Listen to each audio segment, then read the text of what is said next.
സദാശം സുരേശം. സദാശം സദാ സുഖം ഭവിപ്പിക്കുന്നവൻ ആണ് വിനായകൻ. എപ്പോഴും സുഖം ഭവിപ്പിക്കുന്നവൻ, സദാ എപ്പോഴും. ശം എന്ന് പറഞ്ഞാൽ സുഖം ആണ്. ശംഭു സുഖത്തെ ഭവിപ്പിക്കുന്നവനാണ്. ശങ്കരഃ ശം കരോതി ഇതി ശങ്കരഃ. സുഖത്തെ സൃഷ്ടിക്കുന്നവൻ ആണ് ശങ്കരൻ. ശങ്കരനെ സ്തുതിക്കുമ്പോഴും വർണ്ണിക്കുമ്പോഴും അത് വിനായകനെ വർണ്ണിക്കുന്നതിന് തുല്യമാണ്.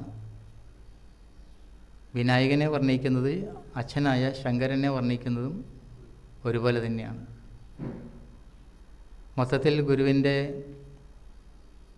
ഏത് കൃതികളെടുത്താലും ദേവതാസ്തുതികളെടുത്താലും അതിലെല്ലാം പൊതുവെ ശൈവരസം തിളങ്ങി നിൽക്കുന്നത് നമുക്ക് കാണാൻ കഴിയും. ഇക്കാര്യം നമ്മൾ പലപ്പോഴും ചിന്തിച്ചിട്ടുണ്ട്. ഇവിടെ സുഖം ഭവിക്കുക, എങ്ങനെയാണ് സുഖം ഉണ്ടാവുക? ഈ ക്ലാസ്സിൻ്റെ തുടക്കത്തിൽ തന്നെ നമ്മൾ പറയുകയുണ്ടായി, വിനയിപ്പിക്കുന്നവനാണ് വിനായകൻ. എന്താണ് വിനയിപ്പിക്കുക? നമ്മെ അറിവില്ലായ്മയിൽ നിന്നും അറിവിലേക്ക് ബോധനം നൽകി ഉയർത്തിക്കൊണ്ടുവരുന്നതായ ഒരു മൂല്യത്തെയാണ് വിനായകത്വം എന്ന് പറയുന്നത്. പരമമായ അറിവിലേക്കുള്ള ഒരു പ്രയാണമാണ് ജീവിതം. അങ്ങനെയാണ് ആയിരിക്കേണ്ടത്. ഇപ്പോൾ സുഖമുണ്ടാവുക എന്ന് പറഞ്ഞാൽ എപ്പോഴാണ് സുഖം ഉണ്ടാവുക? ദുഃഖനിവൃത്തി ഉണ്ടാകുമ്പോഴേ സുഖം ഉണ്ടാകുന്നുള്ളൂ. ദുഃഖനിവൃത്തി അങ്ങനെ എളുപ്പം ഉണ്ടാകുന്നതുമല്ല. അപ്പോൾ നമ്മെ ഭരിച്ചുകൊണ്ടിരിക്കുന്നതായ അവിദ്യ തന്നെയാണ് നമ്മെ സദാസമയവും ക്ലേശിപ്പിച്ചുകൊണ്ടിരിക്കുന്നത്. ഇതിനെ എങ്ങനെയാണ് അതിവർത്തിക്കുക? നിരന്തരമായ സാധനയിലൂടെ, മുജ്ജന്മ സുഹൃതം പോലെ നിരന്തരമായ തപസ്സിലൂടെ മാത്രമേ അത് സാധിക്കൂ. മാത്രമല്ല, ഗുരുവിൻ്റെ കൃപ വേണം. അത്ര ക്ഷിപ്രസാധ്യമല്ല. തീവ്രമായ അഭിനിവേശം പ്രസ്തുത കാര്യത്തിൽ നമുക്ക് ആവശ്യമാണ്. പക്ഷേ ജന്മജന്മാന്തരങ്ങളിലൂടെ കടന്നു വന്നിട്ടുള്ളതായ നമ്മുടെ ജീവസത്ത അനേകായിരം വാസനകളെ കൊണ്ട് നിറഞ്ഞതാണ്. പൗരാണിക ഭാഷയിൽ പറയുകയാണെങ്കിൽ പൂർവജന്മാർജിതമാണ്. ആധുനിക ഭാഷയിൽ പറയുകയാണെങ്കിൽ ഇത് ജനിതക സംസ്കാരമാണ്. ഇത് പെട്ടെന്നൊന്നും മാറില്ല. അപ്പോൾ എന്താ ചെയ്യേണ്ടത്? ഇത് മനസ്സിലാക്കിക്കൊണ്ട് നിരന്തരമായ ഒരു അന്വേഷകനായിരിക്കുക, സാധനാ ശബരികളിൽ ഏർപ്പെടുക. അപ്പോൾ മാറ്റമുണ്ടാവും. ഒരു സാധകനായിരിക്കുക, അതൊരു വലിയ കാര്യമാണ്. നമുക്ക് നമ്മെ എത്രമാത്രം തിരുത്താൻ കഴിയും? സ്വയം തിരുത്തുവാൻ കഴിയാതെ വരുന്ന സന്ദർഭത്തിൽ ആണ് നമുക്ക് ഗുരുക്കന്മാരുടെ അടുത്ത് പോയി ഇരിക്കേണ്ടി വരുന്നത്. കാരണം അവർ എപ്പോഴും സുഖം അനുഭവിക്കുന്നവരാണ്. സുഖം അനുഭവിക്കുന്ന ആളുടെ അടുത്ത് ചെന്നിരുന്നാലല്ലേ നമുക്ക് സുഖം ഉണ്ടാവുള്ളൂ. സുഖമില്ലാത്ത ആളുകളുടെ അടുത്ത് ചെന്നിരുന്നു കഴിഞ്ഞാൽ ആ സുഖമൊക്കെ നമ്മളെയും ബാധിക്കും. അപ്പോൾ അതുകൊണ്ടാണ് പുരാതന ഭാരതത്തിൽ തന്നെ ഒരു കാര്യം നിഷ്കർഷിച്ച് വെച്ചിട്ടുണ്ട്. എന്താണ്? 12 കൊല്ലമെങ്കിലും ഒരു ഗുരുവിൻ്റെ കൂടെ ജീവിക്കണമെന്ന്. കാരണം ഇത് എത്രയോ ആയിരത്താണ്ടുകളായിട്ട് കടന്നു കൂടിയിട്ടുള്ളതായ കൽമഷങ്ങൾ എങ്ങനെയാണ് ദൂരീകരിക്കാൻ കഴിയുക? അല്ലെങ്കിൽ വേറെ മാർഗമൊന്നുമില്ല. പക്ഷെ വിവേകിയായിട്ടുള്ള ഒരാൾ ഇത് തിരിച്ചറിയുന്നു. ചില ആളുകൾ നേരത്തെ തിരിച്ചറിയും, ചില ആളുകൾ കുറച്ച് വൈകിട്ടാണെങ്കിലും തിരിച്ചറിയുമ്പോൾ ഇങ്ങനെയൊന്നും ജീവിച്ചാൽ പോരല്ലോ എന്നുള്ള ചിന്ത വരുന്നിടത്താണ് ആധ്യാത്മികതയുടെ ആരംഭം. അതൊരു സ്റ്റാർട്ടിംഗ് പോയിൻ്റാണ്. അപ്പോൾ നമ്മെ ഒരു വലിയ മൂല്യത്തോട് ചേർത്ത് വയ്ക്കുക. ഒരു വലിയ മൂല്യത്തോട് ചേർത്ത് വയ്ക്കുന്നതിൻ്റെ ഭാഗമായിട്ടാണ് ഗുരുക്കന്മാരുടെ വാക്കുകളെ ആശ്രയിച്ചുകൊണ്ട് അതിൻ്റെ പൊരുളുകൾ തേടി നാം നമ്മുടെ ജീവിതത്തെ ആയോജനം ചെയ്യുന്നത്. ഇപ്പോൾ നമുക്ക് നാരായണ ഗുരു സശരീരനായിട്ട് നേരിട്ട് വന്ന് ഇത് പറഞ്ഞു തരാൻ പോകുന്നില്ല. പക്ഷേ ഗുരുവിൻ്റെ അമൃതമായ ഈ മൊഴികൾ ഈ അന്തരീക്ഷത്തിലുണ്ട്. കാരുണ്യം കൊണ്ട് ഗുരു ഇത് രേഖപ്പെടുത്തി വച്ചിരിക്കുന്നു. പിന്നെ നമ്മളുടെ ദൗത്യം എന്താണ്? അതൊന്ന് തുറന്നു നോക്കണം. അക്ഷരങ്ങൾ അറിയാവുന്നവർ അക്ഷരങ്ങളുടെ ആ വടിവുകളിലൂടെ തൻ്റെ കണ്ണുകൾ ഓടിക്കുമ്പോൾ ആ അക്ഷരങ്ങൾ എന്താണോ ധ്വനിപ്പിക്കുന്നത് അതിൻ്റെ അർത്ഥം നമ്മുടെ അന്തസത്തയിലേക്ക് അറിവായി പ്രകാശിക്കും. വാക്കും അർത്ഥവും. ഇപ്പോൾ നമ്മൾ ഗുരുവിൻ്റെ വാക്കുകളെ ആശ്രയിച്ചാണ് മുന്നോട്ട് പോകുന്നത്. ഗുരുവിൻ്റെ വാക്കുകൾക്ക് അർത്ഥമുണ്ട്, ഗാംഭീര്യമുണ്ട്, അതിന് ഗുരുത്വമുണ്ട്, അതുകൊണ്ട് അതിന് ആഴമുണ്ട്. അതുകൊണ്ട് ആത്യന്തികമായിട്ടും നമ്മൾ ആശ്രയിക്കേണ്ടത് അതിനെ തന്നെയാണ്. അങ്ങനെ നമുക്ക് സ്വയം സാധിക്കാത്ത ഒന്നിനെ സാധിക്കത്തക്ക തരത്തിലേക്ക് കൊണ്ടുവരണമെങ്കിൽ ഗുരുക്കന്മാരെ ആശ്രയിച്ചുകൊണ്ട് തന്നെ മുന്നോട്ട് പോകാൻ കഴിയുകയുള്ളൂ. അപ്പോൾ ഇവിടെ പറയുന്ന സദാശം എപ്പോഴും ഒരു സുഖം, എപ്പോഴും ഒരു സുഖം അനുഭവിക്കാൻ കഴിയണം. വല്ലപ്പോഴുമൊക്കെ നമ്മൾ ആ സുഖം അനുഭവിക്കുന്നുള്ളത് നൈമിഷികമാണ്. നൈമിഷികമായിട്ടുള്ള സുഖങ്ങളെല്ലാം സാപേക്ഷങ്ങളാണ്. ആത്യന്തികമായിട്ടുള്ള സുഖമെന്ന് പറയുന്നത് അത് നിരപേക്ഷമാണ്, അത് എന്നും ഉള്ളതാണ്. പക്ഷെ ഒരുവനിത് തിരിച്ചറിയുന്നു, ഇത് തന്നെയാണ് ഇതിൻ്റെ മാർഗം, വേറെ മാർഗമൊന്നുമില്ല, എളുപ്പവഴിയൊന്നുമില്ല. ഇവിടെ നമ്മൾ വിനായകനെ പരിശോധിച്ച് വിനായകനെ വർണ്ണിക്കുന്ന വാക്കുകളിലൂടെ കടന്ന് മുന്നോട്ട് പോകുമ്പോൾ ഒരു നിഴൽ പോലെ അതിൻ്റെ ഉള്ളിൽ പ്രകാശിച്ച് നിൽക്കുന്നു. നിഴൽ പോലെ പ്രകാശിക്കുകയാണ്. എന്താണ്? ഒരു ശൈവ സംസ്കാരത്തെ നാം കാണുകയാണ്. പശുപതി ശിവൻ പണ്ട് ചരിത്ര ഗവേഷകന്മാർ ചില ഉത്ഖനനങ്ങളിലൂടെയെല്ലാം ശൈവ സംസ്കാരത്തിൻ്റെ ആഴം തേടി പോയിട്ടുണ്ട്. ഹാരപ്പയിലും മൊഹൻജദാരോയിലൊക്കെ നടത്തിയിട്ടുള്ള ചില പരീക്ഷണങ്ങൾ, നിരീക്ഷണങ്ങൾ, അവിടെ നമുക്ക് യോഗിയായിരിക്കുന്നൊരു ശിവനെ കാണാം. യോഗിയായിട്ടിരിക്കുന്നു, പശുപതി ശിവനാണ്. അത് മനുഷ്യവർഗത്തിന് മാത്രമല്ല സുഖം കൊടുക്കുന്നത്, സർവ്വചരാചരങ്ങൾക്കും സുഖം കൊടുക്കുകയാണ്. അതെങ്ങനെയാണ്?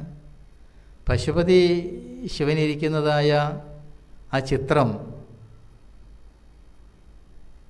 കാണുകയാണെങ്കിൽ അതിനകത്ത് എല്ലാ ജീവികളെയും നമുക്ക് കാണാൻ കഴിയും. തൊട്ടടുത്ത് തൻ്റെ വാഹനമായിരിക്കുന്ന കാള നിൽക്കുന്നു. മറ്റ് പക്ഷി മൃഗാദികളെല്ലാം അതിൻ്റെ ചുറ്റുപാടും നിൽക്കുന്നത് കാണാം. എന്താണ് അതിന് കാരണം? തൻ്റെ കേന്ദ്രസ്ഥാനമായിരിക്കുന്നത് എന്തോ അതിലേക്കുള്ള ആവേശഭരിതമായ ഒരു സന്നിവേശനമാണത്. ശിവനിലേക്കുള്ള ആ പ്രയാണം ഏതൊരു സത്യജിജ്ഞാസുകൾക്കും ഗുരുവായിരിക്കുന്ന ശിവൻ, പശുപതി ശിവൻ, എത്രയോ ആയിരത്താണ്ടുകളുടെ പഴക്കം ഈ സംസ്കാരത്തിനുണ്ട്. അത്രയ്ക്ക് പുരാതനമാണ്. അങ്ങനെയുള്ള ശിവനിലേക്കുള്ളൊരു പ്രയാണമെന്ന് പറയുന്നത് നമ്മുടെ ജീവിതത്തിൻ്റെ തന്നെ അസ്തിത്വത്തിൻ്റെ പൂർണ്ണതയിലേക്കുള്ള പ്രയാണമാണ്, തികച്ചും ആന്തരികമാണ്. നാം നമ്മെ അറിയുന്നു, നാം നമ്മെ തിരിച്ചറിയുന്നു. അത് ധ്യാനപരമായ ഒരു ജീവിതം കൊണ്ടേ സാധിക്കും. ഒരു ദിവസം നമുക്ക് ഏറ്റവും മനോഹരമായി കിട്ടുന്ന സന്ദർഭം എന്ന് പറയുന്നത് പ്രഭാതമാണ്. ആ സമയത്ത് ഉണർന്നിരിക്കുവാൻ കഴിയണം. ആ സമയം നഷ്ടപ്പെടുത്തരുത്. കുറച്ച് നേരത്തെ കിടന്നിട്ടാണെങ്കിലും അതിരാവിലെ എഴുന്നേറ്റ് കണ്ണുകളടച്ച് തന്നിലേക്ക് നോക്കിയിരിക്കാൻ കഴിയണം. പെട്ടെന്ന് അത് വഴങ്ങി തരുന്നതല്ല. കാരണം കഴിഞ്ഞ 40, 50, 60 വർഷമായിട്ട് വെളിയിലേക്ക് നോക്കിയാണ് ശീലം. അകത്തേക്ക് നോക്കി ശീലമില്ല. അതുകൊണ്ട് അകത്തേക്ക് നോക്കി ഇരുന്നു കൊണ്ട് സുഖം അനുഭവിക്കത്തക്ക തരത്തിലേക്ക് ഉള്ളതായ ഒരു പരിണാമം സംഭവിക്കണമെങ്കിൽ അല്പം ക്ഷമ വേണം. പക്ഷെ അത് ശാശ്വതമായ സുഖത്തിലേക്കുള്ള പ്രയാണമാണ്. സദാശം സുഖം എപ്പോഴെങ്കിലും കുറച്ച് സമയത്തേക്ക് മാത്രം ആയി ഒതുങ്ങിപ്പോകാൻ പാടില്ലല്ലോ. ജഗതിയിൽ ഇമ്മതമേകം എന്ന് ഗുരു പറയുന്നുണ്ട്. അത് ഏത് മതമാണ്? സുഖം വേണമെന്നുള്ള മതം ആർക്കെങ്കിലും വ്യത്യാസമുണ്ടോ? ഭേദമുണ്ടോ? ഏതൊരു ജീവിയെ എടുത്ത് പരിശോധിച്ച് നോക്കുകയാണെങ്കിലും അതിൻ്റെ അഭിപ്രായത്തെ തേടുകയാണെങ്കിൽ സുഖം വേണമെന്നാണ് പറയുക. സോക്കോൾഡ് റിലീജിയനായിട്ട് എന്തെല്ലാം ലോകമതങ്ങൾ ലോകത്തുണ്ടോ അതെല്ലാം വിഭിന്ന ചിന്താധാരകളുള്ളതും വിഭിന്നമായിട്ടുള്ള അഭിപ്രായങ്ങളുള്ളതും വിഭിന്നമായിട്ടുള്ളതായ സംസ്കാരങ്ങളുമുള്ളതാണ്. പക്ഷേ സുഖം വേണമെന്നുള്ളതായ താല്പര്യം എല്ലാ ജീവിവർഗത്തിനും ഒരുപോലെ തന്നെയാണ്. അതിനും അഭിപ്രായ വ്യത്യാസമില്ല. നാരായണ ഗുരു അതുകൊണ്ടാണ് പറയുന്നത് ജഗതിയിൽ ഈ മതം ഏകം, ആഴണം വാഴണം സുഖം. ആ സുഖം എവിടെ ഇരിക്കുന്നു? അത് കാശിയിലോ കൈലാസത്തിലോ ശബരിമലയിലോ ഒന്നും പോയാൽ കിട്ടുന്നതല്ല. ഇപ്പോൾ ശബരിമലയിൽ പോകുന്നവരുടെ ആവലാതികളെല്ലാം കേട്ടുകൊണ്ടിരിക്കുകയാണ്. ആവലാതി മാറാനാണ് അങ്ങോട്ട് പോയത്.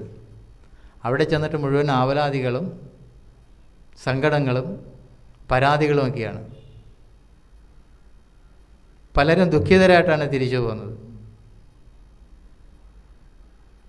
അപ്പോൾ പാരമാർത്ഥികമായിട്ട് സുഖം അന്വേഷിക്കുന്നത് അല്ലെങ്കിൽ അന്വേഷിക്കേണ്ടത് എവിടെയാണ്? ഇത് തിരിച്ചറിയണമെങ്കിൽ ജീവിതത്തിൽ അനുഭവിക്കേണ്ടുന്നതായ ഒത്തിരി ക്ലേശങ്ങൾ മുഴുവനും തന്നെ അനുഭവിക്കണം. അനുഭവമാണല്ലോ നമ്മുടെ പാഠം. ഇങ്ങനെ ഈ കർമ്മം, തനിക്ക് തരുന്നതായ കർമ്മം നമ്മളെ എത്രയോ വേദനിപ്പിക്കുന്നു. പക്ഷെ ഒളിച്ചോടാനും സാധ്യമല്ല. ഒളിച്ചോടാൻ സാധ്യമല്ല. എല്ലാ കർമ്മങ്ങളെയും ഏറ്റെടുത്തുകൊണ്ട് തന്നെ ചെയ്ത് തീർത്ത് പുതിയ കർമ്മങ്ങൾ ആരംഭിക്കാതെ സൂക്ഷിക്കണം. നിലവിലുള്ള കർമ്മങ്ങൾ ചെയ്ത് തീർക്കുക. അതിൽ നിന്ന് ഒളിച്ചോടുവാൻ സാധ്യമല്ല. ഒളിച്ചോട്ടം ശരിയല്ലല്ലോ, എസ്കേപ്പിസം അല്ലല്ലോ അത്.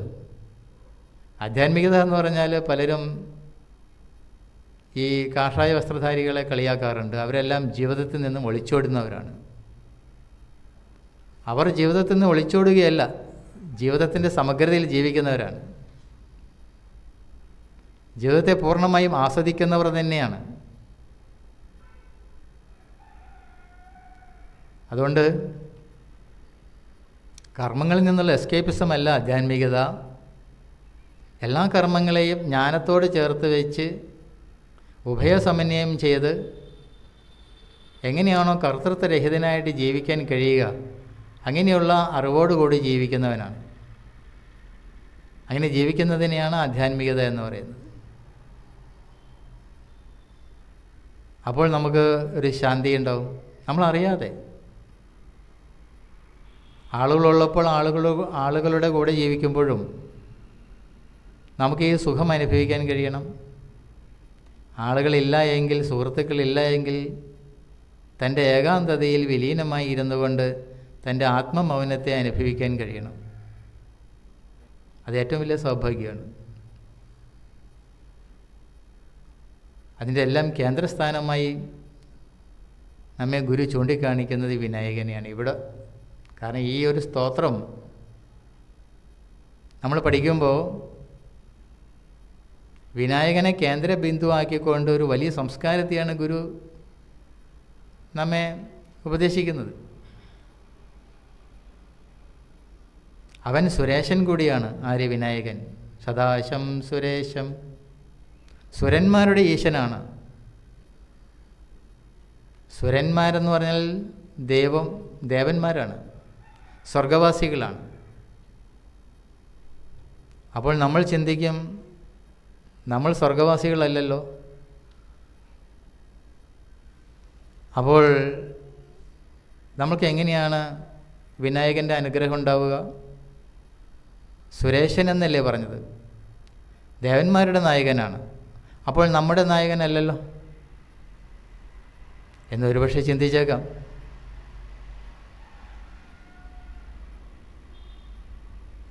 ഗുരു കഴിഞ്ഞ മന്ത്രത്തിൽ പറഞ്ഞില്ലേ, സുരാരാധ്യകാലം, സുരന്മാരുടെ ആരാധികൾക്ക് കാലനായിട്ടുള്ളവനെ. സുരന്മാരെന്ന് പറയാൻ ദേവന്മാർ, ദേവന്മാരുടെ ശത്രുക്കൾ അസുരന്മാർ. അസുരന്മാരെ ഹനിക്കുന്നവനാണ്, കൊല്ലുന്നവനാണ് എന്ന് പറഞ്ഞാൽ എന്താ അർത്ഥം? സുരന്മാരെ സംരക്ഷിക്കുന്നവൻ എന്നാണ് അർത്ഥം. ഈ വാക്കുകളിലൂടെ നാം മനസ്സിലാക്കേണ്ടതായ പ്രായോഗികമായ ജ്ഞാനം എന്താണ്? നമ്മളിൽ എപ്പോഴാണോ ആശ്ചര്യത നിലകൊള്ളുന്നത് അത് ദുഃഖത്തിന് കാരണമായി തീരുന്നു. അതിൻ്റെ അർത്ഥം എന്താണ്? വിനായകൻ്റെ സംരക്ഷണം അവിടെ ഇല്ല, ബ്ലെസ്സിങ്സ് ഇല്ല. വിനായകൻ നമ്മുടെ നായകനാകാൻ വരുന്നില്ല. അപ്പോൾ നാം എന്ത് ചെയ്യണം? ആ വിനായകനെ തന്നെ സ്തുതിച്ചുകൊണ്ട് നമ്മുടെ ഉള്ളിലുള്ളതായ ആശ്ചര്യതയെ എപ്പോഴാണോ നിർമ്മാർജ്ജനം ചെയ്യുവാൻ കഴിയുന്നത്, അപ്പോൾ മനുഷ്യ പദവിയിൽ നിന്നും ഉയർന്ന് നാം ദേവപദവിയിലേക്ക് വരുന്നു. ദേവപദവിയിലേക്ക് വരുമ്പോൾ മനുഷ്യവർഗം അനുഭവിക്കുന്നതായ ക്ലേശങ്ങൾ അവിടെ ഉണ്ടോ? ഇല്ല. അതിനെയാണ് വിനായകൻ്റെ അനുഗ്രഹമായി കാണുന്നത്. അവിടെ വിനായകൻ്റെ നേതൃത്വം നമുക്ക് ലഭിച്ചു കഴിഞ്ഞിരിക്കുന്നു എന്ന് നാം തിരിച്ചറിയുക. എന്ന് പറഞ്ഞാൽ നമ്മുടെ അകം പ്രശോഭിതമായി ഇരിക്കത്തക്ക തരത്തിലുള്ളതായ ജീവിത സന്ദർഭങ്ങളെ ഒരുക്കിയെടുക്കണമെന്നർത്ഥം. ഈ ജീവിതം എന്ന് പറയുന്നത് വെറും ലൗകികമായ വിഷയങ്ങളിലൂടെ സഞ്ചരിപ്പിച്ച് വേദനിക്കാനുള്ളതല്ല, മനപ്പേഠ ഉണ്ടാക്കാനുള്ളതല്ല. പക്ഷേ ജീവിതത്തിൽ അങ്ങനെയൊക്കെ സംഭവിക്കുന്നു. അനുഭവിച്ചില്ലേ മതിയാവും. പക്ഷെ സാരമില്ല. അപ്പോഴും നമ്മൾ രാവിലെയും വൈകുന്നേരവും മധ്യാഹ്നങ്ങളിലും ഈ ഗുരുസ്മരണ, ഗുരുവിൻ്റെ വാക്കുകൾ ഞാൻ പറയുന്നു. നമ്മളൊരു പ്രത്യേക ഒരു സമയത്ത് രാവിലെ വൈകുന്നേരം ഒക്കെ നാമജപത്തിനും മറ്റും ഉപയോഗിക്കുന്നു, ധ്യാനത്തിന് ഉപയോഗിക്കുന്നു. അതുമാത്രമല്ല,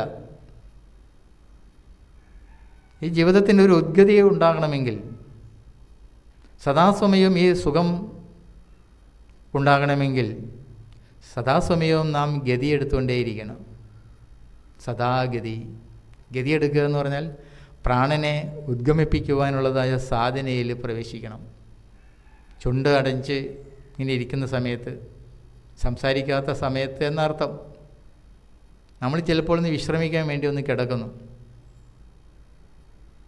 കിടക്കുന്ന സമയത്ത് രണ്ട് തലങ്ങളെ നമുക്ക് സ്പർശിക്കാൻ കഴിയും. ഒന്ന്, നമുക്ക് ആകുലത ഉണ്ടാക്കുന്നതായി വിഷയങ്ങളെ ഓർത്ത് നെടുവീർപ്പിട്ട് കിടക്കുക, വാതിലടച്ച് ഞാൻ എൻ്റേതായ ലോകത്തേക്ക് കയറി തന്നെ വേദനിപ്പിച്ചുകൊണ്ടിരിക്കുന്നതായ ഓർമ്മകളൊക്കെ അയവിറക്കിക്കൊണ്ട് നെടുവീർപ്പിട്ട് ഉറങ്ങുന്നു. മറിച്ച് ഒരു സന്ദർഭം കൂടിയുണ്ട് ജീവിതത്തിൽ.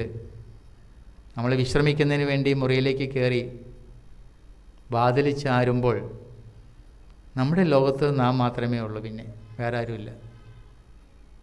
അവിടെ അതിനാണല്ലോ നമ്മൾ വാതിൽ ചാരുന്നത്. എന്നിട്ട് നമ്മൾ മനസ്സിൻ്റെ വാതിൽ തുറന്നു വെച്ചിട്ട് അനേക വിഷയങ്ങളെ അതിനകത്തേക്ക് എന്തിനാണ് പ്രവേശിപ്പിക്കുന്നത്? എന്നാൽ പിന്നെ മറ്റേ വാതിൽ തുറന്നെടുക്കുകയല്ലേ നല്ലത്. ആ വാതിൽ അടയ്ക്കുകയും മനസ്സിൻ്റെ വാതിൽ ആദ്യത്തേക്കാൾ കൂടുതൽ തുറന്നു വയ്ക്കുകയും ചെയ്യും. അതിൽ ഭേദം ഓരോ പ്രാണനിലും ശ്രദ്ധിച്ചുകൊണ്ട് കിടക്കുക. നമഃശിവായ. ശ്വാസം ഉള്ളിലേക്ക് എടുക്കുമ്പോൾ ഓ, ശ്വാസം പുറത്തേക്ക് പോകുമ്പോൾ നമഃശിവായ. ഇതൊന്ന് തുടങ്ങി നോക്ക്.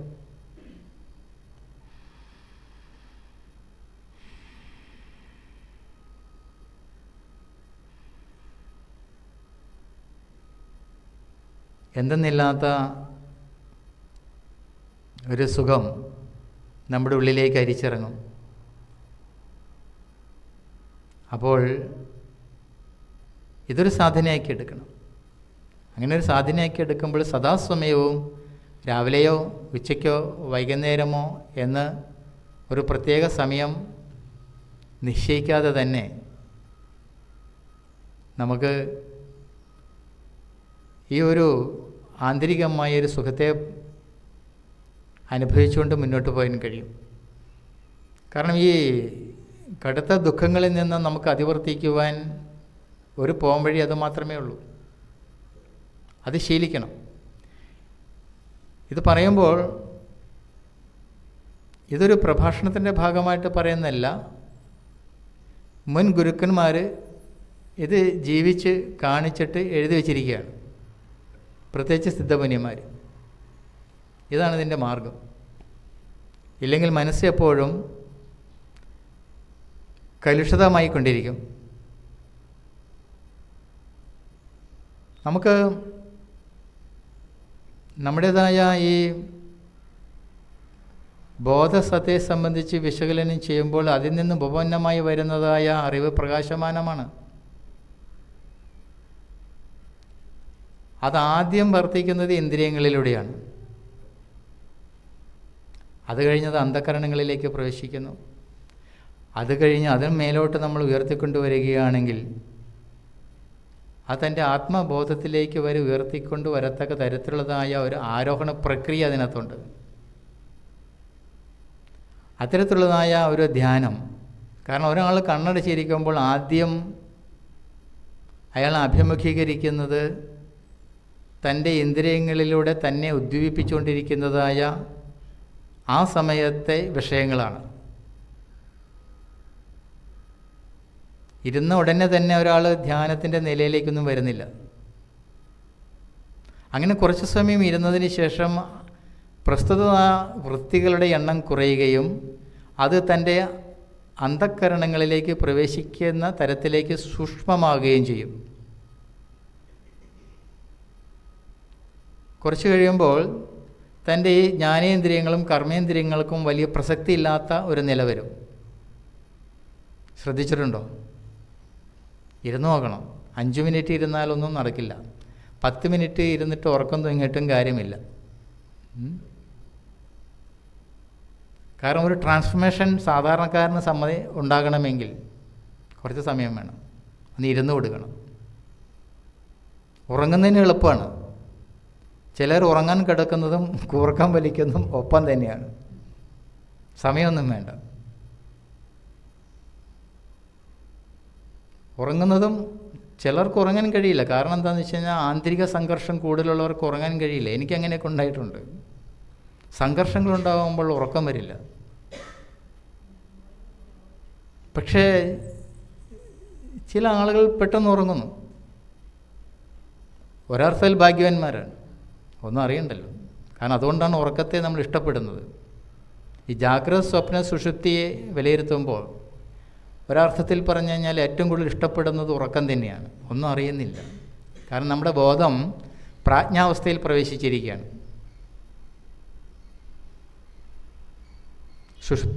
സുഷുപ്തിയാവസ്ഥ അത് പ്രാജ്ഞനാണ്. അവിടെ സുഖദുഃഖങ്ങളൊന്നും അറിയുന്നില്ല. അപ്പോൾ അവിടെ സുഖവും വേണ്ട ദുഃഖവും വേണ്ട. ജാഗ്രത അവസ്ഥയിലിരിക്കുമ്പോൾ ഒരുത്തൻ പറയുന്നു എനിക്ക് സുഖം വേണം. അങ്ങനെയുള്ളവൻ ദിവാസ്വപ്നങ്ങളും കാണും, ഉറക്കത്തിൽ നിന്നും വഴുതി മാറി നിശാസ്വപ്നങ്ങളിലേക്കും പോകും. അത് പലതരത്തിലുള്ളതായ സ്വപ്നങ്ങൾ കണ്ട് സുഖിക്കുകയും ദുഃഖിക്കുകയും ഒക്കെ ചെയ്യും. പക്ഷേ ഗാഠനിദ്രയിലേക്ക് വരുമ്പോഴോ അവിടെ സുഖവുമില്ല ദുഃഖവുമില്ല. അത് ഏതവസ്ഥയാണെന്ന് ആരെങ്കിലും അനുഭവിച്ചിട്ടുണ്ടോ? അങ്ങനെ അനുഭവിച്ചിട്ടില്ല എങ്കിൽ പിന്നെ ഉറങ്ങുന്നതിന് വേണ്ടി എന്തിനെയാണ് ഇത്ര ഇഷ്ടപ്പെടുന്നത്? ഉറങ്ങാൻ ഇഷ്ടപ്പെടുവാനുള്ള കാരണം എന്താണ്? നമ്മൾ മെഡിറ്റേഷനിൽ ഇരിക്കുന്ന സമയത്ത് ചില ആളുകൾ ധ്യാനത്തിൽ നിന്നും തിരിച്ചു വന്നതിന് ശേഷം പറയാറുണ്ട്, ഞാൻ എവിടെയായിരുന്നു എന്ന് എനിക്ക് തന്നെ അറിയാൻ പാടില്ല. അവിടെ ഒന്നും അനുഭവിക്കുന്നില്ല. അന്ന് ഉറക്കമായിരുന്നോ? ഉറക്കമല്ല. അവിടെ പതഞ്ജലി പറയുന്നതായ യോഗ ചിത്തവൃത്തി നിരോധ, എല്ലാ വൃത്തികളിൽ നിന്നും മനസ്സ് പിൻവാങ്ങുമ്പോൾ ഉണ്ടാകുന്നതായ ഒരു ശൂന്യതയുണ്ട്, എംപ്റ്റിനെസ്. ബുദ്ധൻ പറയുന്നതും ആ ശൂന്യതയെ ധ്യാനിക്കാനാണ്.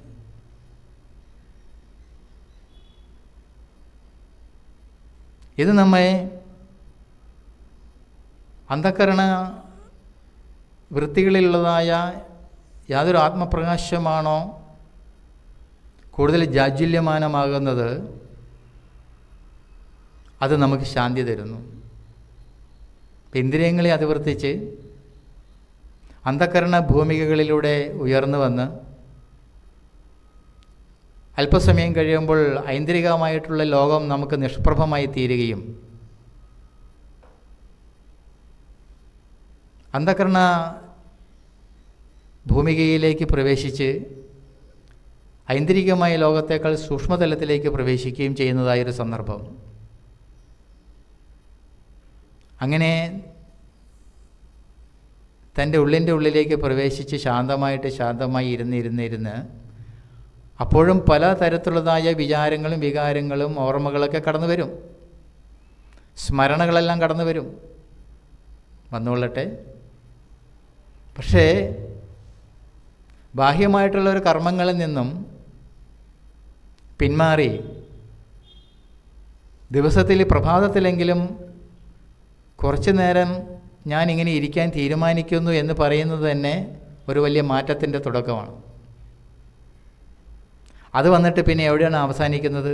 തികച്ചും ആത്മപ്രകാശത്തിലേക്ക് വരുന്നു. ഈ അന്ധകരണവൃത്തികളെയും അത് അതിവർത്തിക്കുന്നു.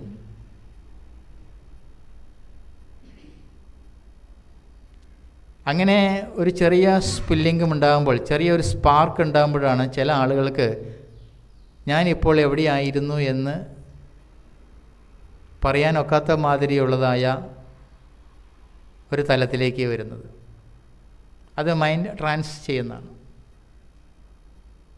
പക്ഷെ അതങ്ങോട്ട് കൂടുതൽ സമയം ഇരിക്കാൻ കഴിഞ്ഞാലോ അത് സവിചാര സമാധിയിലേക്ക് പോകും. സമാധി നിലകൾ പലതാണ്, പല ഭൂമികകളാണ്. അതിന് ഏകാഗ്രത ആവശ്യമാണ്.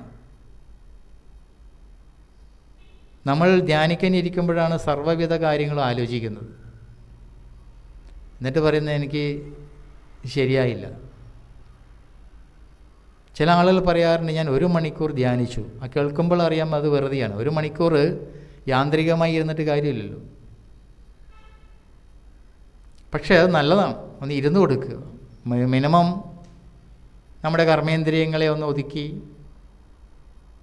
അടക്കി വയ്ക്കുക എന്ന് പറയുന്നതിന് ഒരു ചെറിയ കാര്യമല്ല, അതൊരു വലിയ കാര്യം തന്നെയാണ്. അത് ശീലിക്കുന്നത് നല്ലതാണ്. അപ്പോൾ ഇവിടെ തുടക്കം എന്ന് പറയുന്നത് ഇരിക്കുവാനുള്ള തീരുമാനം. ഇന്ദ്രിയപരിധിയുടെ ലോകത്തു നിന്നും അന്ധകരണ ലോകത്തിലേക്ക് പ്രവേശിക്കുവാനുള്ള സാധ്യതയെ ഒരുക്കുന്നു. അവിടെ നിന്നും തികച്ചും ആത്മബോധത്തിലേക്ക് പ്രയാണം നടത്തുവാനുള്ളതായ ഒരുക്കങ്ങൾ നടത്തുന്നു. അപ്പോൾ അങ്ങനെയുള്ളതായൊരു സാധകൻ സാധാരണ നിലയിലുള്ളതായ മാനുഷിക തലത്തിൽ നിന്നും ഉയർന്ന് ദേവപദവിയിലേക്ക് വരുന്നു.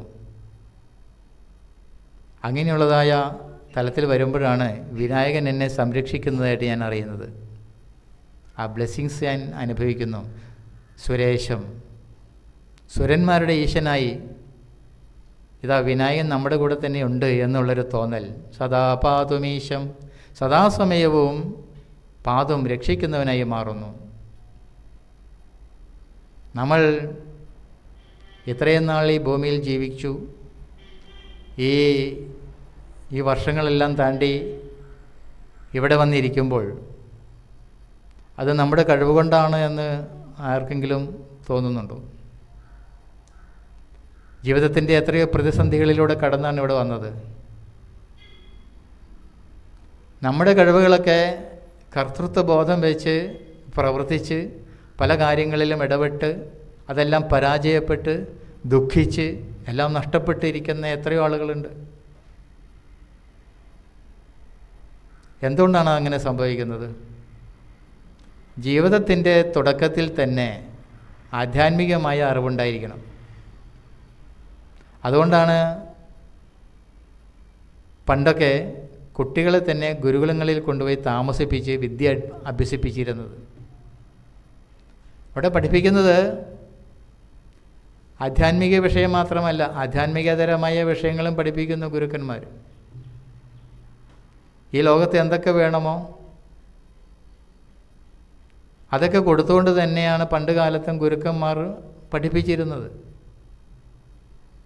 ആധുനിക ശാസ്ത്രങ്ങളൊക്കെ വളർന്നപ്പോൾ നമ്മുടെ വിചാരം പണ്ട് കാലത്ത് പഠിപ്പിച്ചതെല്ലാം വില കുറഞ്ഞ വിശ്വാസത്തിൻ്റെ തലത്തിലുള്ളതായ വെറും മതപഠനങ്ങളാണ് എന്നൊക്കെയാണ്. അതൊക്കെ തെറ്റാണ്. തികച്ചും ആധുനിക ഗവേഷകർ എങ്ങനെയാണോ സത്യത്തെ സംബന്ധിച്ച് പരീക്ഷണ നിരീക്ഷണങ്ങൾ നടത്തിയത്, അതുപോലെ തന്നെയാണ് ഉപനിഷത്ത് ഋഷികൾ പല പരീക്ഷണങ്ങളും നിരീക്ഷണങ്ങളും നടത്തിയിട്ടുള്ളത്. അതിനവർ ബാഹ്യമായ വസ്തുക്കളെ ഉപയോഗിച്ചിട്ടുണ്ട്, തന്നെയും ഉപയോഗിച്ചിട്ടുണ്ട്. ആധുനിക ശാസ്ത്രജ്ഞന്മാർ കോടിക്കണക്കിന് രൂപ മുടക്കിക്കൊണ്ട് വലിയ ലാബോറട്ടറിയൊക്കെ ഉണ്ടാക്കിക്കൊണ്ടാണ് ചില പരീക്ഷണങ്ങളൊക്കെ നടത്തുന്നത് എങ്കിൽ തന്നെയും അങ്ങനെയൊക്കെ തന്നെയാണ്. പുരാതന ഋഷിമാരും ഒരു വലിയ പരീക്ഷണശാല അവർക്കുണ്ടായിരുന്നു. അത് അവരുടെ പരീക്ഷണം വസ്തു, അവരുടെ പരീക്ഷണശാല എന്ന് പറയുന്നത് അവർ തന്നെയായിരുന്നു. അവരുടെ ശരീരം ഒരു വലിയ പരീക്ഷണശാലയാണ്. അതിനകത്തുള്ള പല ഉപകരണങ്ങളാണ് മനസ്സും അന്ധകരണങ്ങളുമൊക്കെ. അതിൻ്റെ വ്യാപാരങ്ങളെക്കുറിച്ച് അവർ പഠിച്ചിരുന്നു. ഭാരതീയ ബോധശാസ്ത്രത്തിന് രൂപം കൊടുക്കുമ്പോൾ ബോധശാസ്ത്രം മാത്രമല്ല, സത്യത്തെ സംബന്ധിച്ചുള്ള വെളിപ്പെടുത്തലുകളും അതോട് ബന്ധപ്പെടേണ്ടി വന്നതായ മനഃശാസ്ത്ര പരീക്ഷണ നിരീക്ഷണങ്ങളൊക്കെ ഉണ്ടായി വന്നു. ഭാരതീയ മനഃശാസ്ത്രവും ബോധശാസ്ത്രവും എല്ലാം പുഷ്കലമായി വളർന്നു എന്നുള്ളതാണ്. മനുഷ്യനെ അവൻ്റെ പൂർണ്ണതയിലാണ് കണ്ടിരുന്നത്. ഇപ്പം ഇവിടെയും വളരെ ആധുനിക യുഗത്തിന് യോജിച്ച തരത്തിലുള്ളതായ നിരീക്ഷണങ്ങളെ നമുക്ക് പുരാതന പഠനങ്ങളിൽ കാണാൻ കഴിയും. ഇതൊന്നും വിട്ടുകളഞ്ഞിട്ട് ആയിരുന്നില്ല. എന്തിനു വേണ്ടിയിട്ടായിരുന്നു? ജീവിതത്തെ കെട്ടുറപ്പുള്ളതാക്കി എടുക്കുക, ദൃഢമാക്കിയെടുക്കുക, സുനിശ്ചിതത്വമുള്ളവനാക്കി തീർക്കുക. ആ സുനിശ്ചിതത്വം അറിവിൽ നിന്നേ ഉണ്ടാകുന്നുള്ളൂ. ആ അറിവിന് മാത്രമാണ് നമ്മെ രക്ഷിക്കാൻ കഴിയൂ. സദാ പാതുമീശം, സദാസമയവും നമ്മെ സംരക്ഷിച്ചുകൊണ്ടിരിക്കുന്നതായ ഈശൻ എന്ന് പറയുമ്പോൾ വെളിയിൽ കാണുന്നതായ ഗണപതി വിഗ്രഹത്തിലല്ല ആയിരിക്കുന്നത്, മറിച്ച് ഗണപതി എന്ന് പറയുന്നതായ തത്വം നാം നമ്മുടെ ആത്മാവിലേക്ക് സ്വാംശീകരിക്കുമ്പോൾ അത് അറിവായി മാറുകയും എല്ലാ വിഘ്നങ്ങളും ഒഴിവായി കിട്ടുകയും ചെയ്യും. അല്ലാണ്ട് നമുക്കെന്തോ ഒരു കാര്യം സാധിക്കാൻ വേണ്ടി പോയി തേങ്ങ ഉടച്ചിട്ട് മാത്രം കാര്യമില്ല. നമ്മുടെ 50 രൂപയുടെ തേങ്ങ അങ്ങാർക്ക് എന്തിനാ? ഇപ്പം തേങ്ങയ്ക്ക് വില കൂടല്ല. നമ്മുടെ ഒരു നാളികേരം അദ്ദേഹത്തിന് കിട്ടിയില്ലെങ്കിലും കുഴപ്പമൊന്നുമില്ല. കാരണം എല്ലാ നാളികേരം ഉണ്ടാകുന്നത് അങ്ങേരുടെ അനുഗ്രഹം കൊണ്ടാണ്. എന്നിട്ട് അതെടുത്തിട്ടാണ് അദ്ദേഹത്തിന് തന്നെ കൊടുക്കണോ? അപ്പോൾ അതെല്ലാം വിശ്വാസത്തിൻ്റെ ഒരു തലങ്ങളുണ്ട്. നടക്കട്ടെ, നല്ല കാര്യം തന്നെ. നടരാജഗുരു ഫേത്ത് ഹീലിങ്ങിനെ കുറിച്ച് പറയുന്നുണ്ട്. അനുകമ്പാദേശമൊക്കെ പഠിക്കുമ്പോൾ അപ്പർ സുന്ദരം, മാണിക്യവാശകർ, തിരുജ്ഞാന സംബന്ധർ മുതലായിട്ടുള്ളതായ ശൈവസിദ്ധന്മാരെ പറ്റി പഠിക്കുമ്പോൾ വിഭൂതികളൊക്കെ കൊടുത്ത് അസുഖം മാറ്റുക. വയറുവേദന വരുമ്പോൾ വയറ്റത്ത് ഭസ്മം പൂശുമ്പോൾ വേദന മാറുന്നു. ഞാൻ കഴിഞ്ഞ പ്രാവശ്യം ചെന്നൈ പോയിട്ട് വന്ന് തമിഴ് ഭക്ഷണമൊക്കെ കഴിച്ച് വയറ് കേടായി പറളിക്കാട് ജ്ഞാനാശ്രമത്തിൽ വന്ന് കയറി ഒരാഴ്ച വയറ് സുഖമില്ലാതെ കിടന്നു. വയറുവേദനയൊക്കെ ഉണ്ടായി. അപ്പോൾ പൗർണമിക്കാവിലെ ഒരു സന്യാസി അവിടെ ഉണ്ടായിരുന്നു, തിരുവനന്തപുരം. അത് ഉടനെ തന്നെ ഭസ്മം എടുത്തുകൊണ്ടെന്ന് തൂത്തു. സ്വാമി ഇപ്പം എങ്ങനെയുണ്ട്? ഞാൻ പറഞ്ഞു ഇപ്പോൾ കുഴപ്പമില്ല, സുഖമായി. അത് മാറും, തീർച്ചയായിട്ടും മാറും. എനിക്ക് മാറി. അവിടെ ഫെയ്ത്തിനൊരു പവറുണ്ട്. ആ ഭസ്മാണ് ഇവിടെ ഇരിക്കുന്നത്. അദ്ദേഹം എൻ്റെ സ്വാമി അത് കൊണ്ടുപോകാൻ പറഞ്ഞു, അവിടെ വെച്ചിരിക്കുകയാണ്. അപ്പോൾ എന്തോ ഗുണമുണ്ടായി? ആ മനുഷ്യനൊരു പുണ്യാത്മാവ്. എന്താ കാരണം? ഞാനിത് തൊടുമ്പോഴൊക്കെ ശിവനെയാണ് പണ്ട് ഓർക്കാറ്. അതും എൻ്റെ നാട്ടിലുള്ള ശിവക്ഷേത്ര സങ്കല്പമൊക്കെ അപ്പം മനസ്സിലേക്ക് കയറി വരും. ഈ ഭസ്മം എടുത്ത് ഇങ്ങനെ പൂശുമ്പോൾ. ഇപ്പോൾ ഈ ഭസ്മം എടുക്കുമ്പോൾ ആ മനുഷ്യനെ ഓർക്കും, ഇത് അദ്ദേഹമാണല്ലോ തന്നത്. ഇതിനാണ് സ്മരണ എന്ന് പറയുന്നത്. അപ്പോൾ ആ ഭസ്മം അദ്ദേഹം തന്നു. അദ്ദേഹത്തിലൂടെ ഈ ഭസ്മം എനിക്ക് കരഗതമായി. ഇത് ഞാൻ എൻ്റെ നെറ്റിയിൽ തൊടുമ്പോൾ അദ്ദേഹത്തെ കൂടി ഓർക്കുന്നതായ ഒരു സന്ദർഭം അവിടെ രൂപപ്പെട്ടു വരികയാണ്. അത് അദ്ദേഹം എനിക്ക് തന്നപ്പോൾ എനിക്കുണ്ടായ ആ ശാന്തിയും സുഖവും അദ്ദേഹത്തിനും കൂടി കിട്ടുമല്ലേ. അതുവഴി അത് എവിടേക്ക് പോകുന്നു? പശുപതി ശിവനിലേക്ക് പോകുന്നു. പശുപതി ശിവനാണെങ്കിലോ ഇങ്ങനെ തിരുനടനങ്ങളൊക്കെ നടത്തി, താണ്ഡവമൊക്കെ നടത്തി, ചുടലക്കാട്ടിൽ ഭസ്മം പൂശി നടക്കുന്ന ആളാണ്. അപ്പോൾ എന്ത് കൊടുക്കുമ്പോഴും അത് പൂർണ്ണത ഉള്ളതായി ഭവിക്കുന്നു, കൊടുക്കുന്ന ആൾക്കും സ്വീകരിക്കുന്ന ആൾക്കും. ഇങ്ങനെ സ്വയം സംരക്ഷിത വലയം സൃഷ്ടിക്കുകയാണ്. സ്വയം സംരക്ഷിത വലയം സൃഷ്ടിക്കുന്നതിന് ഇങ്ങനെയുള്ളതായ ഒരു മൂല്യത്തെ സംബന്ധിച്ചുള്ളതായ സ്മരണയും സാധനയും ആവശ്യമാണ്. നിദാനോദ്ഭവം, ഇതിനെല്ലാത്തിനും കാരണമായിരിക്കുന്നത് ഏത്? ആദ്യ കാരണമായിരിക്കുന്നു. ആരിൽ നിന്നും ഉത്ഭവിക്കുന്നുവോ അവനെ. ഇതെല്ലാം എവിടെ നിന്നാണ് ഉത്ഭവിച്ചു വരുന്നത്? നമ്മളിതിൻ്റെ തുടക്കത്തിൽ പഠിക്കുകയുണ്ടായി. ഗളധാനമാലം, ആനയുടെ മസ്തകത്തിൽ നിന്നും നിർഗളിക്കുന്നതായ മദജലം പോലെ വിഘ്നേശ്വരൻ്റെ മസ്തകത്തിൽ നിന്നും നിർഗളിക്കുന്നതായ ഈ വിഭൂതി പ്രക്രിയ മദജലം പോലെ ഒഴുകിക്കൊണ്ടിരിക്കുകയാണ്. ഇത് സദാസമയവും നടന്നുകൊണ്ടിരിക്കുന്നത് ഈ പ്രപഞ്ച സർജനം. ഇവിടെ അതുകൊണ്ട് എല്ലാത്തിൻ്റെയും കാരണഭൂതനായിരിക്കുന്നത് ഏത്? എല്ലാത്തിനും ഒരു കാരണമുണ്ടല്ലോ. കാര്യത്തിൽ നിന്നും കാരണത്തെ കണ്ടെത്തുന്ന രീതിയാണ്.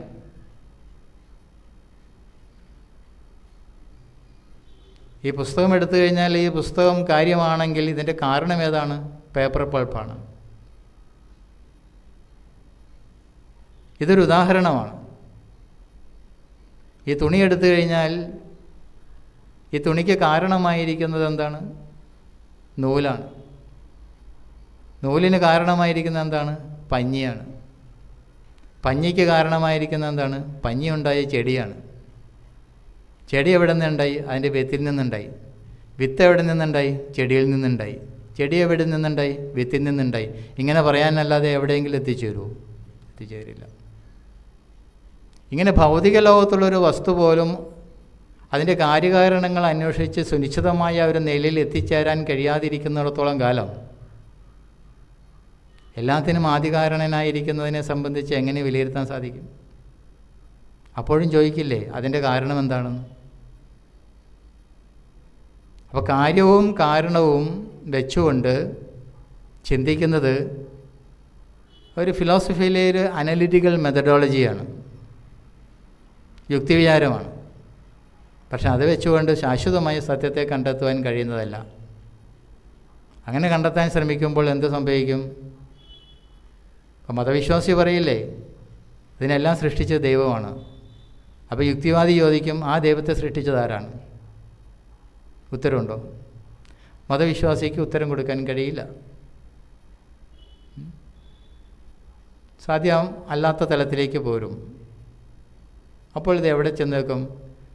കാര്യമായാലും കൊള്ളാം, കാരണമായാലും കൊള്ളാം, അതിലൂടെ അന്വേഷിച്ച് കണ്ടെത്തുവാൻ കഴിയുന്നതല്ല അപ്രമേയമായ സത്യം. അത് എല്ലാ പ്രമേയങ്ങൾക്കും അപ്പുറമാണ്.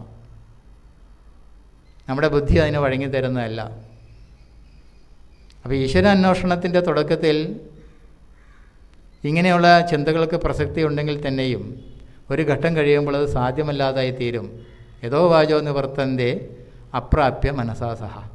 എവിടെ നിന്നാണോ വാക്കും ചിന്തകളൊക്കെ പിന്തിരിയുന്നത്, ഉൾവലിയുന്നത്, അവിടെയാണ് ആധ്യാത്മികതയുടെ തുടക്കം. അവിടെ ആ മൗനനായി തീരുന്നു. ചോദ്യങ്ങളില്ലാതായി പോകുന്നു, ഉത്തരങ്ങളില്ലാതായി മാറുന്നു. ചോദ്യങ്ങൾ ചോദിക്കാം, എല്ലാ ചോദ്യങ്ങൾക്കും ഉത്തരവുണ്ട്. പക്ഷെ എല്ലാ ഉത്തരങ്ങളും പറയത്തക്കതല്ല, പറയാൻ സാധ്യമല്ല. അത് സ്വയം ബോധ്യപ്പെടേണ്ടതാണ്. അപ്പോൾ ഇവിടെ കാര്യത്തെ വെച്ചുകൊണ്ടും കാരണത്തെ വെച്ചുകൊണ്ടും സത്യാന്വേഷണം മുന്നോട്ട് കൊണ്ടുപോകാൻ ആരെങ്കിലും ശ്രമിച്ചാൽ അത് എവിടെയും എത്തിച്ചേരുന്നില്ല. കാരണം എന്താണ്? ഇവിടെ കാര്യമെന്ന് പറയുന്നതും കാരണമെന്ന് പറയുന്നതും മനസ്സിൻ്റെ ചില വിക്ഷേപശക്തികളുടെ ഭാഗമായിട്ടുള്ളതാണ്. ഇതിന് കാര്യമായി കണ്ടത് എന്താണ്? ഇത് പുസ്തകമാണ്, ഇതെൻ്റെ മനസ്സിലുണ്ട്, ഇത് പുസ്തകമാണെന്ന്.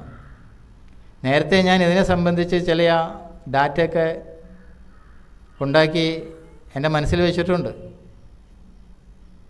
ഇത് കാണുമ്പോൾ ഇന്ന് രാവിലെ ഞാനിത് പ്രാർത്ഥനയ്ക്കെടുത്തതാണ് ഈ പുസ്തകം. ഇപ്പോൾ 10 മണിക്ക് ഇത് കയ്യിലെടുക്കുമ്പോൾ ഞാൻ രാവിലെ എടുത്ത പുസ്തകം തന്നെയാണിത് എന്ന് ഉള്ളത് എവിടെ നിന്നും വന്നു? എൻ്റെ മനസ്സിൽ നിന്നും വന്നതാണ്. അപ്പോൾ മനസ്സിൽ ഞാൻ നേരത്തെ ആർജിച്ച് വെച്ചതായ എൻ്റെ സ്മരണകളെ ഇപ്പോൾ ഈ വസ്തുവിൽ വിക്ഷേപിച്ചിട്ടാണ് ഞാൻ അറിയുന്ന ഈ പുസ്തകമാണെന്ന് അറിയുന്നത് വീണ്ടും ദൃഢപ്പെടുത്തുകയാണ്. ഇപ്പോൾ ഞാൻ കണ്ടുകൊണ്ടിരിക്കുന്നത് എൻ്റെ ഓർമ്മയിലുള്ള പുസ്തകമാണോ, അത് ഇപ്പോൾ വേറെ ഏതെങ്കിലും തരത്തിലുള്ളതായ അനുഭവത്തിൻ്റെ മണ്ഡലത്തിലുള്ളതായ വസ്തുവാണോ എന്ന് നിശ്ചയിക്കാനാവാത്ത മാതിരി ഒരു അപ്രമേയത അവിടെ ഇല്ലേ? അപ്പോൾ ഇത് ഉണ്ടാക്കിയത് പേപ്പർ പൾപ്പ് കൊണ്ടാണെന്ന് പറയുന്നതായ കാരണം എന്ന് പറയുന്നതായ മൂല്യവും ഞാൻ ഇതുപോലെ ഉണ്ടാക്കിയെടുത്തിട്ടുള്ളതായ ഒരു സംസ്കാരത്തിൻ്റെ ഭാഗമായിട്ടുള്ളതല്ലേ? രണ്ട് മാനസിക പ്രതിഭാസങ്ങളല്ലേ സൂക്ഷ്മമായി വിചിന്തനം ചെയ്യുമ്പോൾ? ഇവിടെ കാര്യവും കാരണവും വേറിട്ടിരിക്കുന്നുണ്ടോ ഇതിൽ നിന്നും? പുസ്തകത്തിൽ നിന്നും ഇതിൻ്റെ കാരണസത്ത മാറിയിരിക്കുന്നില്ല. കാരണസത്യമായിരിക്കുന്ന പൾപ്പിൽ നിന്നും ഈ പുസ്തകം എന്ന് പറയുന്ന കാര്യം വേർപെട്ടിരിക്കുന്നില്ല. അപ്പോൾ പുസ്തകത്തെ നാം എവിടെയാണ് കാണുന്നത്? കാര്യത്തിലാണോ കാരണത്തിലാണോ?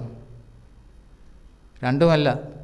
അപ്പോൾ നാം ഉണ്ടാക്കിയതായ ഇത്തരത്തിലുള്ളതായ ചിന്തകളും ഈ വിശ്ലേഷണ പദ്ധതികളും എല്ലാം എവിടെ നിന്ന് വന്നതാണ്?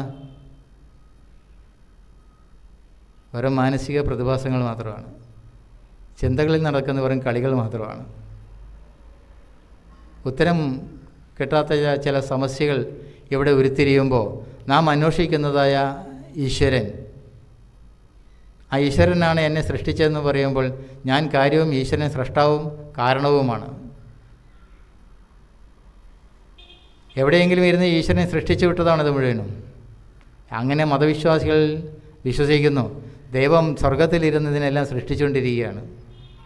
എവിടെയാണ് സ്വർഗം? അതൊന്നും ചോദിക്കരുത്. അത് മരിച്ചു കഴിഞ്ഞിട്ട് പോകുന്ന സ്ഥലമാണ്.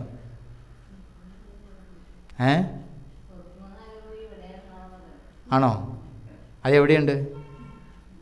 എങ്ങണ്ടിയിലാണോ ഏത്തയിലാണോ? അതൊക്കെ ഇവിടെ തന്നെയാണ്. അപ്പോൾ ദൈവവിശ്വാസിയെ സംബന്ധിച്ചിടത്തോളം അവൻ ചിന്തിക്കുന്നത് എന്താണ്? എല്ലാം സൃഷ്ടിച്ചത് ദൈവമാണ്. പക്ഷേ സൂക്ഷ്മമായി വിചിന്തനം ചെയ്യുമ്പോൾ ഇതെല്ലാം ഇങ്ങനെ സംഭവിച്ചുകൊണ്ടിരിക്കുകയാണ് എന്ന് മാത്രം തിരിച്ചറിയുന്നൊരു തലത്തിലേക്ക് നാം വരും. സംഭവാമി യുഗേ യുഗേ. ഇതെങ്ങനെ സംഭവിക്കുന്നു? അതിന് ഒരു ഉത്തരം പറയാൻ കഴിയാത്ത മാതിരി അത് ഒരു എന്താ പറയുക, ഒരു പ്രഹേളിയാണ്, ഒരു സമസ്യയാണ്. അതിന് ഉത്തരം കണ്ടെത്തും. എപ്പോഴാണ്? നീ നിന്നെ തിരിച്ചറിയുമ്പോഴേ ഉള്ളൂ. അറിയേണ്ടത് തന്നെ അറിയുക. അത് പ്രഭാഷണങ്ങളിലൂടെയല്ല, പുസ്തകം വായിച്ചിട്ടല്ല. എല്ലാ മനോവൃത്തികളും എല്ലാ അന്ധകരണ വൃത്തികളും അടങ്ങി അത് എവിടെയാണോ ചെന്ന് ചേരുന്നത്, എവിടെ നിന്നാണത് ഉത്ഭൂതമായി വന്നത്, അത് അവിടെ ചെന്ന് ചേരും. അവിടെ അവൻ മൗനിയായി തീരും. അവിടെ അവൻ ഇതിനെ പറയാനൊക്കാത്തതായ ഒരു തലത്തിൽ ചെന്ന് ചേരും. അതൊരു വലിയ ഉത്തരമാണ്. ആ വലിയ ഉത്തരം നമ്മുടെ ജീവിതത്തിൽ ഉണ്ടാകട്ടെ, അങ്ങനെ ഉണ്ടാകാനുള്ള സാധ്യതയുണ്ടാകട്ടെ. ഒരു സ്തോത്രകൃതിയാണ്. ഈ സ്തോത്രകൃതിയിൽ നാരായണ ഗുരു ഉള്ളടക്കി വച്ചിരിക്കുന്നതായ ദർശനം വളരെ വിപുലമാണ്, വളരെ ആഴമുള്ളതാണ്. അവിടെ നമ്മൾ ശിവൻ്റെ പുത്രനാണ് ഗണപതി എന്ന് പറഞ്ഞാൽ തീർന്നു, പിന്നെ വേറൊന്നും പറയാനൊന്നുമില്ല. ഗണപതി എന്ന് പറയുന്നത് ശിവൻ്റെ ഔരസപുത്രനല്ല. ഉരസ്താരഹാരം എന്ന് പറഞ്ഞപ്പോൾ മനസ്സിലായില്ലേ? ഈ ഉരസ് എന്ന് പറയുന്നത് വലിയ താരാപഥങ്ങളെ കൊണ്ട് അണിഞ്ഞിരിക്കുന്നതാണ്. അപ്പോൾ നാം കാണുന്നതായ കൊമ്പും കുഴലും തുമ്പിക്കൈയും ചെവിയും മാത്രമുള്ളൊരു ഗണപതി അല്ല അത്. അതിൻ്റെ പരിധികളെല്ലാം ഉല്ലംഘിച്ച് ഈ വിശ്വത്തെ മുഴുവനും തന്നിലേക്ക് ആവേശിച്ച് നിലനിർത്തിയിരിക്കുന്നതായ ഒന്നാണ്. അതിന് സീമയുണ്ടോ? പരിധിയുണ്ടോ? പരിധിയിൽ വെച്ച് കാണുകയാണെങ്കിൽ ശിവൻ്റെയും പാർവതിയുടെയും മകനാണ്. പരിധിയില്ല എന്നുള്ള നിലയിലേക്ക് വരികയാണെങ്കിലോ അതിൻ്റെ തലങ്ങൾ മാറും. അപ്പോൾ അതിൻ്റെ അർത്ഥം എന്താണ്? ഇതിനെ ആരാണോ ഉപാസിക്കുന്നത് അവൻ അതായിത്തീരുന്നു. പരിധിയില്ലാത്തതിനെ ആണ് നീ ഉപാസിക്കുന്നതെങ്കിൽ നിനക്ക് പരിധി ഉണ്ടായിരിക്കുന്നില്ല. പരിധിയുള്ളതിനെയാണ് നീ ഉപാസിക്കുന്നതെങ്കിൽ നിനക്ക് പരിധി ഉണ്ടാവുന്നു. അങ്ങനെ പരിധിയില്ലാത്തതിനെ ഉപാസിച്ചുകൊണ്ട് പരിധിയില്ലാത്തതായ ഒരു വലിയ ലോകത്തിലേക്ക് പ്രവേശിക്കുമാറാകട്ടെ എന്ന് പ്രാർത്ഥിച്ചുകൊണ്ട് ഏതാനും വാക്കുകളുടെ അർത്ഥതലങ്ങളെ പരിശോധിക്കാൻ ശ്രമിച്ചതാണ്. ഇത് ഉൾക്കൊള്ളാനും ഉൾക്കൊണ്ടത് പറഞ്ഞ് ബോധിപ്പിക്കുവാനും പ്രയാസമുള്ളതാണ്. നാരായണ ഗുരുവിൻ്റെ ആദ്യകാലങ്ങളിലുള്ളൊരു കൃതിയാണ് വിനായകാഷ്ടകം. അത്ര എളുപ്പമൊന്നുമല്ല. ഗുരു നിത്യചൈതന്യതി ഇതിൻ്റെ വ്യാഖ്യാനമൊക്കെ എഴുതുന്ന സമയത്ത് പറഞ്ഞു കേട്ടൊരു കാര്യം, എത്ര എളുപ്പമല്ല, തികച്ചും ഗൂഢാവബോധപ്രധാനമാണ്. കാരണം നാണു ചെറുപ്പമായിരിക്കുമ്പോൾ മരുത്തമലയിലും കുരുതൂക്കുമലയിലുള്ള ഗുഹകളിലൊക്കെ ചെന്ന് ഇരിക്കുമ്പോൾ ഉണ്ടായതായ ആ മിസ്റ്റിക്കൽ സ്പെൽ, അതൊന്നും നമുക്ക് വർണ്ണിക്കാൻ സാധ്യമല്ല. അതിൽ നിന്നുണ്ടായ വാക്കുകളാണതെല്ലാം. പിന്നീട് എപ്പോഴൊക്കെ എഴുതി വെച്ചതാണ്. ഓം